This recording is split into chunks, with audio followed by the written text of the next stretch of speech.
Sikiliza hii video mpaka mwisho kama ni mtu ambaye kipato chako ni cha kusuasua. Yani hauna, yani kwa mwezi au kwa siku au kwa wiki, yani kupata fedha, una source of income tuseme, au una vyanzo vya vipato.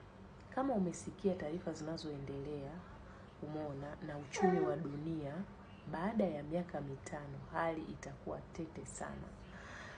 Sio tu baada ya miaka 5, mpaka sasa hivi hali imeshaanza kuwa tete. Kwa hiyo kama wewe ni mtu una chanzo chochote unategemea huku na huku hizo source of income, sikiliza hii video mpaka mwisho.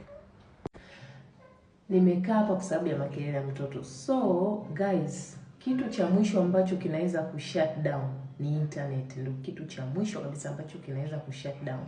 Kazi yako hiyo ya kuajiriwa inaweza kushut down. Chochote kile ambacho unafanya, ambacho unaenda kazini sijui unarudi, hivyo vinaweza kushut down.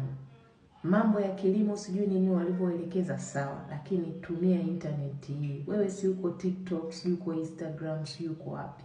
Umeona? So ngoja kwa ufupi tu, unaona kuna kazi hizi ambazo zinapatikana online. Kuna kazi zinaitwa online gigs na kuna hizi kazi za remote jobs. Hizi ni kazi za online ambazo hazihitaji experience, ziko level tofauti tofauti, kila mtu anaweza akafanya. Haya ni makampuni ambayo yanaajiri around the world. Nakwambia hivyo kwa sababu kuna kipindi nilikuwa nafanya part time wakati nasubiri kujifungua. Umeona? Yanalipa in USD, in euros, ni currency yoyote, kwa sababu mpaka sijui Japani, mpaka wapi wanaajiri hawa watu. Umeona?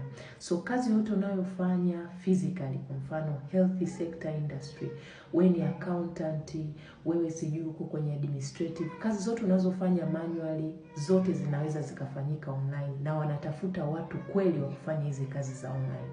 Sasa either kama unajua kuhusu hili, nenda check, anza kutafuta hizi kazi na anza kuziapply. Kama hujui, mimi natoa training za kazi za online. Kama huwezi kucomment kwenye hii video, angalia nime link YouTube yangu, bonyeza linki uende kwenye YouTube. Nimeanza na watu wameanza kufanya training, tumeanza kuapply na hao watu hizo kazi. Minimum salary au kiasi au kiwango cha chini cha kufanya hizi kazi au kiwango cha chini cha kupata ambacho wanalipa ni $1,000. Unafanya kazi kwa masaa. Inategemea wewe utajipinda masaa mangapi kufanya hizi kazi. So, kwa mfano, ukija kwangu ili tufanye training, tunaanza kuhojiana na naanza kukuhoji